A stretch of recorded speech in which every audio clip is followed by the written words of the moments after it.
Welcome to A Drink of Wisdom with Nathan Drinkard. I'm Jay Wise. Thanks for spending some of your time with us. We are on Anchor, we're on Apple Podcasts, we're on Spotify. If you're looking for us in the video format, you know where you can find us. That's the A Drink of Wisdom YouTube channel. Check us out on all those locations. We'd appreciate it. Drink, as always, great to be here. A lot of great stuff to get into. Man, you know what it is. We back again. How you doing, man? How everything with you and the fam? It's great. Crossed over into the wonderful world of from the unvaccinated to the vaccinated. Not that that's important, but apparently it is. So we're doing that now. But plenty of great football to get to in today's show. Yeah, well, y'all heard the man. Another day, another dollar. You know what I'm saying? We out here vaccinated. We know we trying to do our part. But you see what's going on here. But as always, hey, we see what they don't, and we're going to say what they want. Hey, set your plates because it's time to eat, and let's talk some sports, baby. Let's roll, Jay. Episode 72, like we said, plenty of NFL quarterback news to get into as the Jaguars make it official with Trevor Lawrence. Lamar Jackson responds to criticism, and could Cam Newton lose his starting job due to COVID?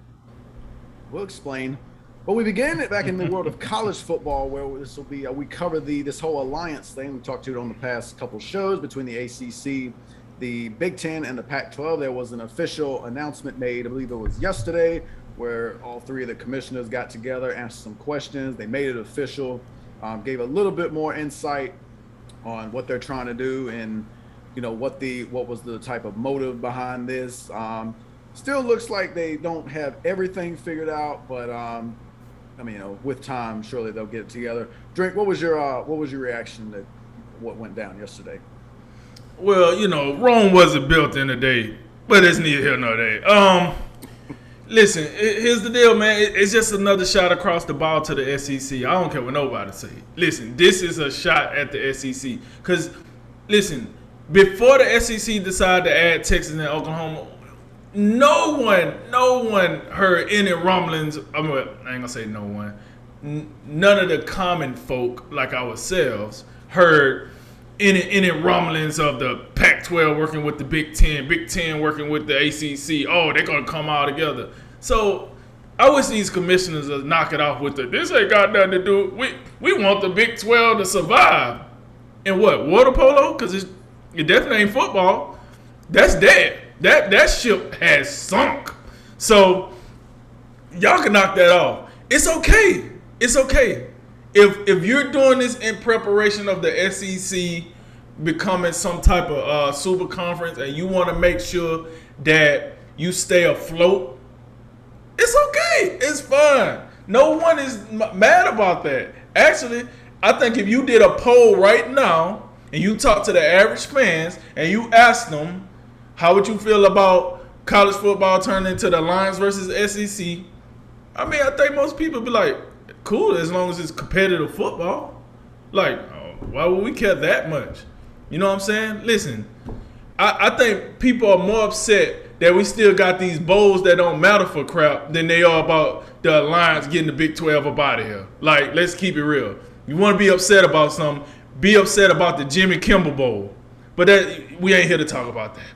So, with that said, listen, I watched, I read a lot of the article and then I watched like a little clip on YouTube, the commissioners talking or whatnot. They out here, you know, blowing smoke as far as I'm concerned. And I don't want to beat that because I know you probably you want to touch on that a little bit. But the deal is this. They put this package together to allow themselves the opportunity to be flexible, to schedule, more competitive games. Like we just talked about before this segment offline. If you Oregon, USC, or Clemson, this alliance just paid the bills. It just put some food on the table, per se. Because now Clemson could legitimately be like, can we schedule something? Maybe they don't want to schedule too much with Ohio State. But, you know, we know what happens when they play Ohio State. But now, you know, they can play the Michigans. They can play the Wisconsins. They can play the Penn States. Now they don't have to depend on just their conference. They can play the Oregons. They can play the USCs. They can play the Utahs. I think for those guys, they get more out of it than the Big Ten. I feel like the Big Ten, when it's said and done, like in like a year or two, the Big Ten commissioner is probably going to be the guy that's over this whole alliance, because that is the only conference that could self-sustain if they wanted to. You know what I mean? Like they could like go off and do their own thing because they have enough cachet, whether that's fan support, whether that's media support, whether that's just recruiting top tier players, where they're located, they get top players. They can sustain on their own if they wanted to. So I think this is a big benefactory to the Pac-12 and the ACC. Is that from purely a football perspective? Yes, I'm sorry. Sorry, folks. He's right. Sure. Let me clarify this. We talking about college football. Now I do understand these realignments. I mean, well, I don't know, because as I look at a lot of these conferences, they don't even mention the other sports. They just keep it strictly football. So we, when that time comes, I guess we'll see how this affects other sports. But right now, we talk about the king of it all, football. So yes, everything I preference, I will be talking about in the football terms, not the basketball teams, not the baseball teams, or whatever other sport that teams are good at, like lacrosse and all that. So, like I said, I think Clemson and the the ACC and the Pac-12, I'm sorry, they benefit great from this because they're going to get more competitive games.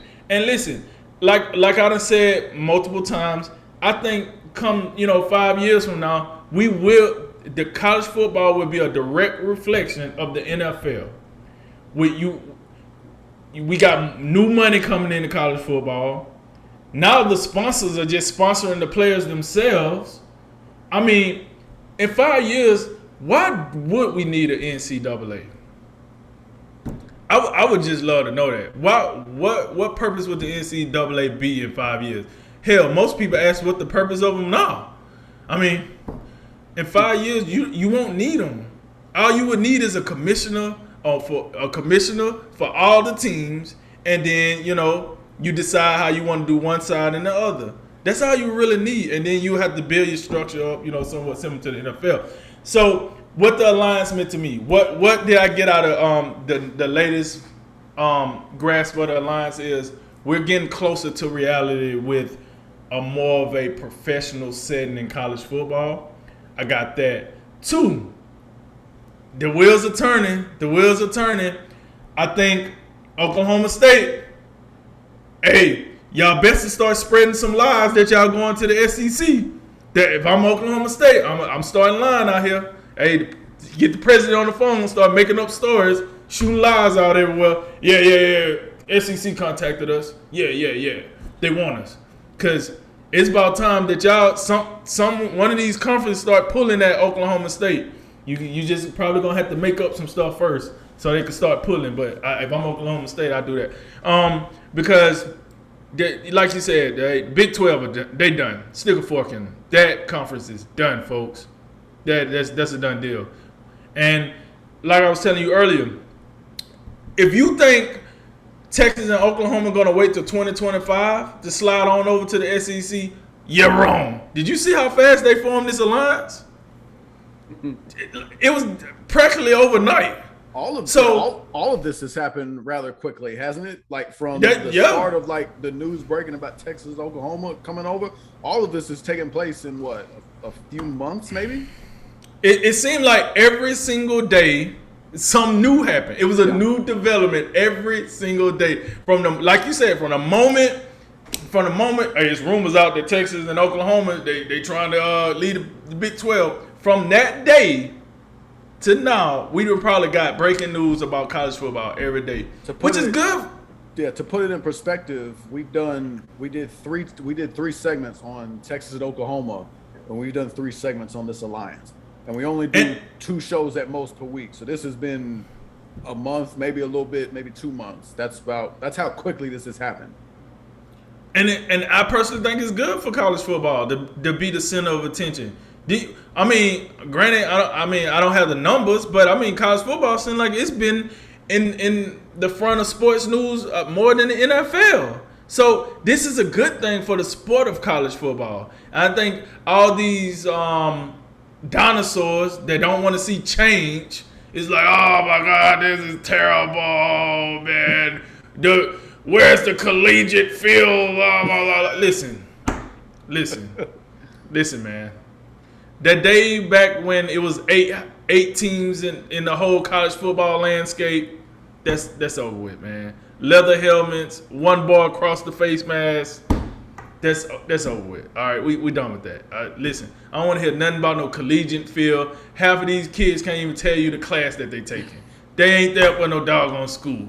So when people out here getting a degree in paper mache, don't tell me about no collegiate feel. Like, go ahead and let these kids go get their money, man, because that's what they trying to do. Half of these kids ain't studying no college. And the ones that do go to college, they smart enough to realize, hey, I get to leave here and don't have any student loans to pay back. Maybe I should get a degree. But most of them ain't there for that jack. So, Jay, to answer your question, what I see, the developments that I've seen thus far, it looks like we're going more to a professional slate, man. And like I've been saying, this year we'll see how it kind of, in the ins and outs as far as like how the conference is going to play and perform. And I'm pretty sure that's what they're going to start building the future behind, Pac-12. Okay, these bottom tier teams should play these teams to kind of build a profile a little bit. Yeah. So can we make that happen? These top tier teams, like, let's be real here. I'm gonna tell you right now, if the ACC, if this alliance come with some bull crap and the best game that comes out of this alliance is Clemson versus Arizona, nah, I ain't here for that. I'm not here for that. Like, what do y'all? I'm not. You know what? SEC, like, we ain't here for that. So they should take this opportunity to actually think of, make some pretty good matches, because it was something. Okay, my bad. I'm gonna cut that short. It was something else I did want to say. The CBS contract. So I was thinking about this. The CBS contract's supposed to be up. What, I think 2023. I think is up. So. I know it's been discussions that like they're thinking about just cutting it short now and then just whatever, ESPN pay a little extra bread and they'll start taking over the SEC portion of the CBS. You're talking about the big SEC games, right? Yeah, the big SEC games, right? What kind of wrench would this be if CBS say, well, you know what? Since y'all got all this action going on in college football, we'll just hold on to them rights until they run out. We're gonna take these best SEC games, and then Texas and Oklahoma join the league next year. Like, you know what? Yeah, let's go ahead and we'll take that Red River rivalry. We'll take that one. I'm gonna take that one. Iron Bowl, yeah, we got that one too. You know what I'm saying? Like, I think something that's overlooked in all this is these TV rights. And who gets what now? Because it was pretty clear, it was pretty cut and dry who got what before now. But with all this mismatching, crossing, they going here, they doing this, you go over here. I'm very interested in seeing how these TV networks kind of try to work together to make this happen. But yeah, man, those was my takeaways. Those couple of things. But last but not least, I'm here for it. College football starts Saturday right after the show. So make sure y'all tune in. Get your gravy in. Because after the show, we're going to be kicking off some college football, baby. Kind of makes you think, like, if what CBS is kind of thinking in all this. Like, if they can't keep the SEC games, like, is there a scenario where they could, like, I don't know, get the Alliance network right? So something to that extent. I really don't, because I got to tell you, it really doesn't seem right not to be able to tune in each week and hear, Brad Nessler and Gary Danielson call football games, and even back to, like, a few years ago when Vern Lundquist was still around, like those dudes, like, it kind of almost don't seem like Saturday without those guys, on the call for something. But, the other thing I was thinking as an aside before I actually get into it was, like, you talked about, like, some of these dinosaurs, not wanting this. Because I'm, obviously I'm a little bit of a traditionalist with some of these old conferences, at least going back, not that old, but like, in the past 20 years when Miami, Virginia Tech started this whole move around thing. I don't know for sure. I'm just bringing, I don't want to pick on Paul Feinbaum, but I did happen to see something where he thought like this alliance was terrible or something. I didn't see his thoughts on Texas and Oklahoma joining the SEC. Do you happen to know if he thought that was bad too, or did he like No. that because he's a SEC dude? You know, he loved it, baby. He signed. Okay. Yo, Okay. he a fan of it. He a fan of it. So he has no credibility then. Like he's like he's an SEC talking head, which I mean, whatever. But that's just like kind of an example of like that. If you're in favor of the SEC doing its thing, then I don't know. I don't see any problem really with these other conferences being like, yo, we gotta get together. These dudes getting too strong. Think of it like this. I'll put it in geopolitical terms. What if let's just look at the SEC like China, because I think China is about to get reckless out here. They're about to go get Taiwan. They're about to get more active in the South China Sea. They're doing all kind of stuff. China wants more control. They look like they remind me of the SEC right now. We over here, America, and just pretend like America is the Big Ten. Great Britain's the Pac12, Australia's the ACC, and throw in your France's, Germany's, all that, some of the allies. You know what I'm saying? Mm-hmm. That's kind of the response. That's what I feel like. You know what I'm saying? If China goes out here and acts a fool, it would be stupid for us and our allies not to like get closer and be like, hey, we still good, right? We still okay, yeah, still on the same team. That to me looks kind of like what these conferences are doing. Now, as far as like this whole announcement and everything, I got to be honest. I don't want to use the word boycott because I think it's a sexist term, quite frankly. But I really think I'm about done with press conferences. That's just an excuse for people to demand an audience to where they take questions, but they don't really give answers. That's what some of this stuff was. I mean, this whole bit where, Kevin, they asked a question like, is this like thing in response to Oklahoma and Texas joined the SEC, and this Kevin Warren guy he's like, well, I wouldn't say it's a reaction to that, but we're evaluating the landscape of college athletics, and you got to be mindful of all the things that. Okay, so it is in react. Like, come on, man, just say yes. We're concerned about what they're doing. We're looking to form a response. Like, we can see right through that. The whole Big 12 piece is kind of. I think that's disingenuous too. This whole thing where, one of the other dudes says, oh, we want and need the Big 12 to do well. We want them to survive. Well, why didn't you invite them in? These three conferences would have a better chance, especially the Big 10. The ACC could probably do it too. Not sure about the Pac-12. But the Big 12 is just getting they're getting pillaged from every side of the country. They could benefit from joining up with somebody. Did you give Mr. Bowlesby a call or whoever's running that show?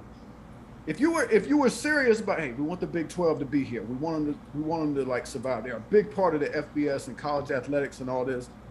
But you didn't. Did you call them? Did you invite them on in? SEC probably don't care much. Like, they feel like they're fine. They just over there. I think the SEC should look at who else can we get? They're not looking to take everybody. They just want to cherry pick the teams that are good, which.